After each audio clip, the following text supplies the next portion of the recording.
임미현의 아침 뉴스. 여러분 안녕하십니까? 6월 1일 CBS 아침 뉴스 임미현입니다. 폼페이오 미 국무장관은 김영철 북한 노동당 부위원장과 고위급 회담을 가진 뒤 실질적 진전이 이루어졌다고 밝혔습니다. 김영철 부위원장은 내일 수도 워싱턴 DC를 방문해 트럼프 대통령에게 김정은 국무위원장의 친서를 전달할 예정입니다. 트럼프 대통령은 하루 일정의 정상회담으로 모든 문제를 논의할 수 없다면서 김정은 위원장과 추가로 만날 가능성을 언급했습니다. 김명수 대법원장이 사법부 블랙리스트 사태로 촉발된 사법 불신에 대해 대국민 사과를 했지만 책임자 형사 조치에는 신중한 입장을 보였습니다. 오늘 서울의 낮 기온이 30도까지 오르는 등 전국의 불볕더위가 기승을 부리겠습니다. 자외선 지수와 오존 농도도 높겠습니다. 이상은 이 시간 주요 뉴스입니다. 첫 소식입니다.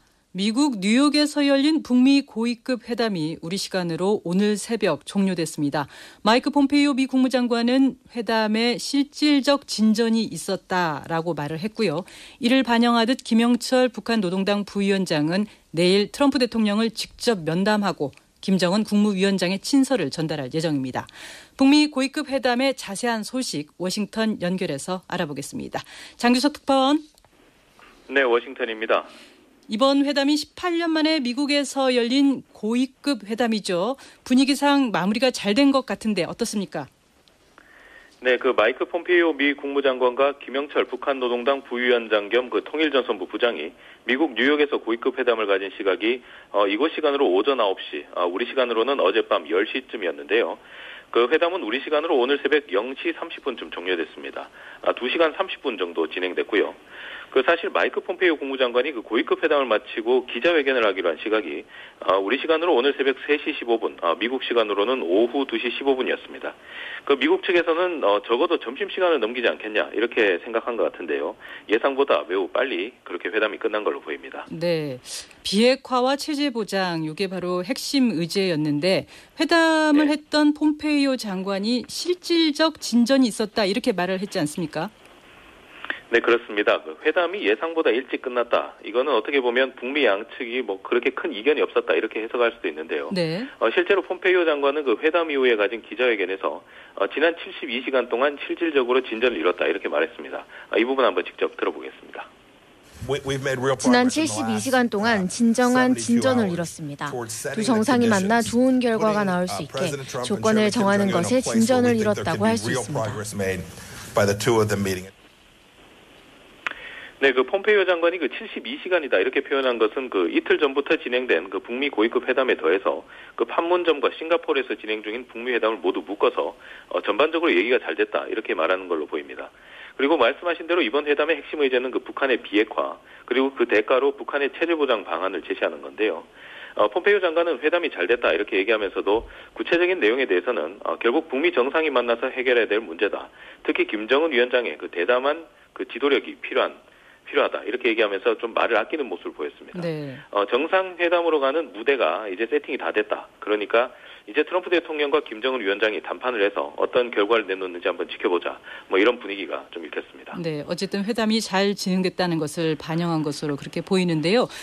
김영철 부위원장이 내일이죠. 직접 미국의 수도 워싱턴 DC를 방문해서 트럼프 대통령을 만나기로 했죠. 네, 그렇습니다. 회담에서 얘기가 잘 됐다는 이 또 다른 증거로 볼 수 있는데요. 네네. 폼페이오 장관이 직접 김영철 부위원장의 워싱턴행을 확인해줬습니다. 이 부분도 한번 들어보겠습니다. 김영철 부위원장은 김정은 위원장의 친서 전달을 위해 워싱턴으로 이동할 계획입니다. 네, 앞서 트럼프 대통령도 어젯밤 기자들에게 북한 특사가 내일 워싱턴으로 와서 김정은 위원장의 친서를 전달할 걸로 본다 이렇게 밝혀서 김 부위원장의 워싱턴행이 일찌감치 예상되기도 했습니다. 트럼프 대통령은 친서에 뭐라고 적혀 있는지 매우 기대된다. 무슨 내용인지 모르겠지만 매우 긍정적일 것이다. 이렇게 하면서 상당히 기대하는 모습을 보였고요. 이에 따라서 김영철 부위원장이 내일 백악관을 방문해서 트럼프 대통령을 예방하고 그 김 위원장의 친서를 전달하는 이 역사적인 장면이 연출될 걸로 예상됩니다. 네. 그 지난 2000년 조명록 인민군 차수가 빌 클린턴 당시 대통령을 예방한 이래 그 18년 만에 벌어지는 장면이어서 그 상당한 기대가 모아지고 있습니다. 네. 그렇다면 북미 정상회담의 전망이 밝다 이렇게 봐도 돼야 될지 이와 관련해서 트럼프 대통령이 주목할 만한 발언을 했죠. 네, 사실 폼페이오 장관은 오늘 기자회견에서 정상회담의 날짜가 내일쯤 정해지냐 이렇게 질문이 나오니까 잘 모르겠다 이러면서 좀 유보적인 입장을 보였습니다. 하지만 사전 조건에 대한 회담에 진전이 있었다고 말했기 때문에 북미 정상회담이 본궤도에 올랐다 이 점은 확실해 보입니다. 그리고 또 트럼프 대통령은 북미 정상회담이 예정대로 12일에 열리길 희망한다 이렇게 말하면서 거의 12일 개최를 확정하는 모습을 보였습니다. 네. 또 아마도 한 번 회담으로 다 해결할 수는 없고 또 2번 또는 3번의 회담이 더 필요할 수 있다 이렇게 얘기해서 추가적으로 정상회담을 더 열 수도 있다 이런 여지도 남겨서 눈길을 끌었습니다. 또 오늘 로이터 통신과 트럼프 대통령이 단독 인터뷰를 아주 짧게 했는데요. 네. 여기서 트럼프 대통령은 북한의 비핵화 방안에는 미사일도 포함된다 이렇게 얘기를 했고 아울러 북한이 비핵화를 즉각 할 수는 없겠지만 가능한 신속히 진행되는 걸 보기 원한다 이렇게 얘기해서 다소 북한의 입장을 이해하는 발언도 내놨습니다. 네. 북미 정상회담을 앞두고 비핵화 방식에 대해서도 어느 정도 북한과 의견 접근이 이루어졌다 하는 점을 시사하는 것이어서 이 부분도 주목을 받고 있습니다. 지금까지 워싱턴에서 전해드렸습니다. 네, 장규석 특파원이었습니다. 김정은 북한 국무위원장이 비핵화에 대한 의지는 변함없고 확고하다고 밝혔다고 북한 조선중앙통신이 보도했습니다. 김 위원장은 방북 중인 라브로프 러시아 외무장관을 만나 이같이 밝히고 각자의 이해에 충만되는 해법을 찾아 단계적으로 풀어나가기를 희망한다고 말했습니다. 라브로프 장관은 푸틴 러시아 대통령의 친서를 김 위원장에게 전달했습니다. 청와대는 북미 간 뉴욕 고위급 채널에 촉각을 곤두세우며 사실상 남북미 3국 정상회담 준비에 들어갔습니다. 청와대에서 박지환 기자가 보도합니다. 북미 간 판문점 의제 협상과 싱가포르 실무 접촉, 그리고 뉴욕 최고위급 채널 등을 감안하면 다음 달 12일 북미 정상회담 직후 종전 선언을 위한 남북미 3국 정상회담 가능성이 커지고 있습니다. 청와대는 도널드 트럼프 미국 대통령이 싱가포르 회담 재성사를 암시한 지난달 27일부터 북미 정상회담이 남북미 3국 정상회담으로 이어질 수 있다는 판단에 본격적인 준비에 착수한 것으로 전해졌습니다. 남북미 정상회담의 최종 확정 시점은 북미 정상회담 의제 등이 마무리되는 다음 달 12일 직전이 될 수 있는 만큼 준비 기간이 많지 않다는 판단도 작용한 것으로 보입니다. 문 대통령의 해외 순방에는 외교안보 관련 참모들뿐만 아니라 의전과 경호 등 적지 않은 인원이 동행합니다. 특히 남북미 정상회담이 열리게 되면 한반도 비핵화 과정에서 핵심 전환점이 될 종전 선언을 다룰 가능성이 매우 큰 만큼 싱가포르 현장에 한국 기자들 역시 동행하지 않을 수 없습니다. 서울에서 싱가포르까지는 비행기로 편도 6시간. 북미 정상회담 다음날 새벽에 출발해 그 다음날 새벽에 돌아오는 무박 2일이라는 짧은 일정이 될 수도 있습니다. 앞서 남북미 정상회담 가능성을 높여주는 신호는 여러 곳에서 포착됐습니다. 트럼프 대통령은 자신의 트위터에 북미 정상회담과 그 이상의 것을 위한 접촉이 열리고 있다고 썼고 백악관 역시 종전선언을 위한 남북미 3국의 정상회담 가능성에 동맹국들과 계속 조율하고 있다고 밝혔습니다. 청와대에서 CBS 뉴스 박지환입니다. 4.27 판문점 선언을 이행하기 위한 남북 고위급 회담이 오늘 판문점에서 개최됩니다. 경제협력과 문화체육 교류 이외에 북한 여종업은 탈북 문제와 같은 민감한 주제가 논의될지 주목됩니다. 조은정 기자가 보도합니다. 남북 고위급 회담은 당초 지난달 16일에 예정됐다가 북측의 일방적인 취소 통보로 보름가량 미뤄졌습니다. 2차 남북 정상회담에서 일정이 다시 합의되면서 오늘 오전 10시 판문점 우리 측 평화의 집에서 열리게 됐습니다.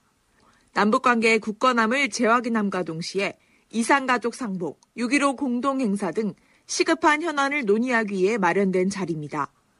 우리 측은 조명균 통일부 장관을 수석대표로 김정열 국토교통부 2차관, 노태강 문화체육관광부 2차관, 김낭중 통일부 통일정책실장, 안문현 국무총리실 심의관이 대표로 나섭니다.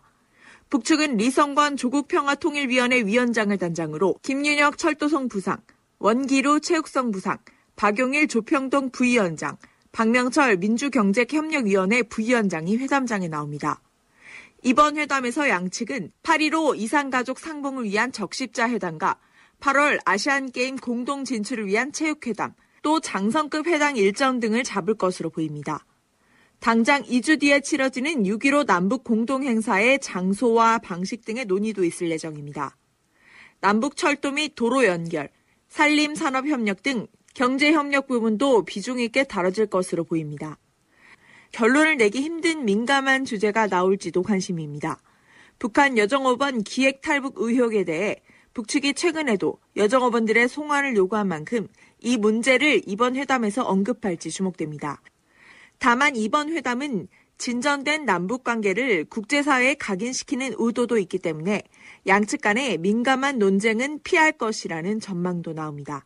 CBS 뉴스 조은정입니다. 김명수 대법원장이 사법부 블랙리스트 사태로 촉발된 사법 불신에 대해 대국민 담화를 통해 사과했습니다. 이번 담화로 사법 불신 사태를 잠재울 수 있을지 김기용 기자가 보도하겠습니다. 김명수 대법원장은 어제 전격적으로 사법행정권 남용 사태에 대해 사과했습니다. 사과와 함께 이번 사태의 진앙으로 꼽힌 법원 행정처에 대한 대대적인 개혁 작업도 약속했습니다. 법원 행정처를 대법원과 구분하고 판사 대신 사법행정 전문 인력으로 대체하는 방안이 꼽혔습니다. 수직적이고 관료적인 의사결정 구조 대신 수평적인 합의체 구조로 바꾸고 승진 인사도 폐지한다는 보관입니다. 재판거래 의혹을 의식해 재판 진행이나 결과에 영향을 미치려는 행위는 누구든지 엄중한 책임을 묻겠다는 경고도 포함됐습니다. 관련자 형사 조치에 대해서는 각계 의견을 모아 신중히 결정하겠다고 말했습니다. 이로 인해 고발 등 형사 조치와 법원 내부 해결 중 어떤 후속 조치가 나올지에 대한 해석이 분분했습니다. 다만 일각에서는 김 대법원장이 최종 판단을 담당하는 대법원이 형사 조치를 하는데 신중할 수밖에 없는 것도 사실이라고 밝혀 내부 해결에 무게를 둔 것 아니냐는 관측이 나옵니다. 지난 1월 특별조사단이 법원 내부 문제는 원칙적으로 법원 내에서 해결해야 된다는 게 일관된 원칙이라고 밝힌 것과도 일맥상통합니다. 특별조사단 결과가 나온 지 6일 만에 내놓은 대국민 담화문이 사법불신 사태를 잠재울 동력이 될 수 있을지 주목됩니다. CBS 뉴스 김기용입니다. 6.13 지방선거 공식 선거운동 첫날인 어제 자유한국당 홍준표 대표가 부산을 찾아 지지를 호소했습니다. 부산은 한때 대구와 경북에 이어서 보수정당의 우세 지역으로 꼽혔는데요. 이번 선거를 앞두고는 확연히 다른 분위기라고 합니다. 이정주 기자가 부산에서 시민들의 목소리를 직접 들어봤습니다. 한국당 홍준표 대표는 공식 선거운동 첫날인 어제 격전지인 부산을 방문해 출마 후보들의 유세를 지원했습니다. 대한민국 국민들이 행복하게 살려면 2번을 찍어서 2배로 좋은 세상 만들어야 돼요. 부산시장 선거는 지난 1995년부터 2014년까지 총 6차례나 보수정당이 승리했을 정도로 한국당의 강세 지역이지만 이번에는 분위기가 심상치 않습니다. 특히 홍 대표의 막말과 색깔론 등으로 인해 반감을 갖고 있는 시민들이 많았습니다. 야채 가게를 운영하는 61살 이모 씨는 홍 대표의 방문을 반기지 않았습니다. 가만히 계시는 게 도와주는 게도 자꾸 옆에 주변에 그런 사람들도 많더라고요. 지금 여기 오신다 그래갖고 나도 처음에 또 혹시 또 그런 식으로 하는 거 아닌가 싶어가지고. 유세장 인근에서 만난 76살 김모 씨는 홍 대표의 색깔론을 비판하며 민주당을 지지한다고 밝혔습니다. 문재인 싫어했어요. 저희들은 한국당 좋아했지. 근데 요번에 하는 거 보이죠? 완전 뺄개이로 몰아가지고 나중에 봐보세요. 전부 민주당이. 물론 여전히 고령층을 중심으로 한국당을 지지하는 사람들도 많았습니다. 식당을 운영하는 57살 홍모 씨는 보수정당인 한국당에 대한 애정이 남아있다고 털어놨습니다. 지금 50대 이상은 아직까지 보수가 있으니까 보수가 그래도 욕을 해도 사랑은 애정은 남아있죠. 부산과 경남 지역에 출마한 한국당 후보들 사이에서는 때 아닌 홍준표 경계령이 돌기도 했습니다. 홍 대표의 지원 유세가 오히려 득표에 방해가 된다는 이유에서입니다. 이번 선거에서 보수의 아성이 깨질지 주목됩니다. CBS 뉴스 이정주입니다. 김기식 전 금감원장의 자질 논란을 일으켰던 피감기관 지원 해외 출장 문제는 알고 보니 국회에 만연했던 적폐였습니다. CBS가 이 문제를 파고들면서 지속적으로 실태를 취재했는데요. 기자의 창, 오늘은 국민들만 몰랐던 금배지의 민낯이라는 제목으로 김구현 기자가 전하겠습니다. 국회의원 해외 출장 문제가 심각한 수준이다. 국민들이 실상을 알면 국회를 폭파하자고 할 지경이다. 지난 4월 국회의장과 교섭단체 원내대표들 간 비공개 회동에서 나온 정세균 국회의장이 일갈이었습니다. 당시 야당 원내대표들이 김 전 원장의 피감기관 지원 해외 출장 문제로 성토를 쏟아내자 참다 못한 정 의장이 쓴소리를 한 겁니다. 사실 김 전 원장의 자질 논란이 있었을 때부터 국회 출입 기자들은 이 문제가 비단 김 전 원장에게만 국한되는 문제는 아니라고 추측했습니다. CBS가 2012년 4월부터 최근 3월까지 국회의원들이 피감기관 지원 해외 출장 실태를 취재한 결과는 역시나였습니다. 제19대 20대 국회의원 중 피감기관 지원으로 해외 출장을 다녀온 의원은 모두 189명, 자유한국당 의원은 103명, 더불어민주당 의원 71명, 바른미래당 10명, 정의당 3명, 민주평화당 2명이었습니다. 이 중 김영란법 이후에도 출장을 다녀온 의원은 60명이나 됐고 나홀로 출장을 간 의원도 21명에 달했습니다. 이 정도면 피감기관 지원 해외 출장 문제가 국회 전반에 퍼진 적폐라고 해도 과언이 아닐 겁니다. 이쯤 되면 자유한국당 김성태 원내대표의 지난 발언이 떠오릅니다. 몰지각한 금감원 원장을 금융검찰로 인정할 수 없습니다. 국민의 이름으로 검찰 수사가 이루어질 수 있게 곧 조치를 취하도록 하겠습니다. 같은 논리라면 같은 당 의원 103명의 출장건도 검찰 수사를 의뢰해야 하는데 그럴 수 있을지 의문입니다. 심지어 민주당은 김 전 원장 논란 당시 국회 상임위를 통해 실태 파악을 했음에도 공개를 하지 않았습니다. 적폐청산을 외치던 민주당이 한국당과 별반 다를 게 없다는 사실이 민망했던 모양입니다. 다행히 국회는 피감기관 지원으로 해외 출장을 가는 것을 원칙적으로 금지하고 예외적인 경우에만 사전심사에 허용하겠다는 방침을 세웠습니다.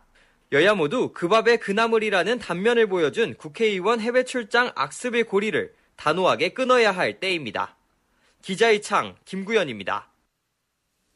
문재인 대통령이 최저임금 인상은 긍정적 효과가 90%라고 강조하면서 그동안 속도 조절론을 펴온 김동연 부총리의 입지가 급격히 좁아지고 있습니다. 이재준 기자가 보도합니다. 경제정책 투톱인 김동연 부총리와 장하성 청와대 정책실장의 최저임금 논쟁이 사실상 장 실장의 승리로 가닥 잡혔습니다. 최저임금 인상이 저소득층 고용 악화와 임금 하락을 불러왔다는 보수 여당과 일부 언론의 주장에 대해 장하성 실장은 총량으로 보아도 그러고 제조업 분야 등등에서 고용 감소 효과가 없다는 게 현재까지 결론입니다. 반면 김동연 부총리는 경험이나 직관으로 봐서 최저임금 인상이 고용에 영향을 미쳤다고 생각을 하는 편입니다. 이렇듯 상반된 시각을 펴왔고 김 부총리는 한 발 더 나아가 2020년까지 만원 인상 공약은 무리란 뉘앙스로 이른바 속도 조절론을 주장해왔습니다. 하지만 문재인 대통령은 어제 열린 국가재정전략회의에서 최저임금 증가는 긍정적 효과가 90%라고 강조했습니다.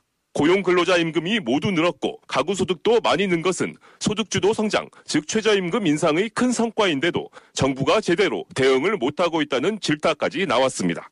문 대통령은 특히 1분기 상하이 소득 격차가 커진 것은 아픈 대목이라며 대책 마련을 거듭 주문하면서도 이를 소득주도 성장의 실패라거나 최저임금 인상 때문이란 진단을 하는 건 성급하다고 지적했습니다. 이러한 언급은 저소득 고령층 복지 확대 등으로 보완하되 최저임금 인상의 속도 조절은 없을 것임을 분명하게 밝힌 것으로 해석됩니다.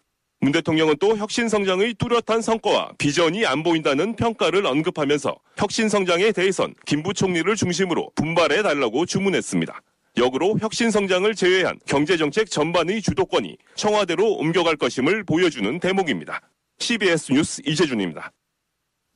해외 블록체인 기업들이 우리나라로 진출하고 있습니다. 한국의 빠른 신기술 흡수력과 높은 투자 열기를 그 이유로 꼽았는데요. 그런데 정작 국내 기업들은 블록체인 사업을 위해서 해외로 떠나고 있습니다. 김현지 기자가 취재했습니다.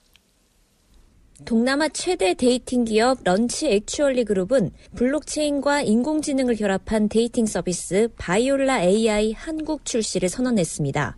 블록체인을 이용해서 프로필 조작과 연애 빙자 사기 등을 막겠다는 목표입니다. 이미 포화 상태인 국내 데이팅 시장 진출을 결심한 이유에 대해 한국의 높은 시장성과 빠른 기술 흡수력을 들었습니다. 바이올렛 CEO입니다. 한국은 신기술도 빨리 받아들이고 관련 시장도 매년 40% 이상 성장합니다. 경쟁력 높은 한국에서 자리 잡는다면 새로운 시장도 선점할 수 있을 거라 생각합니다.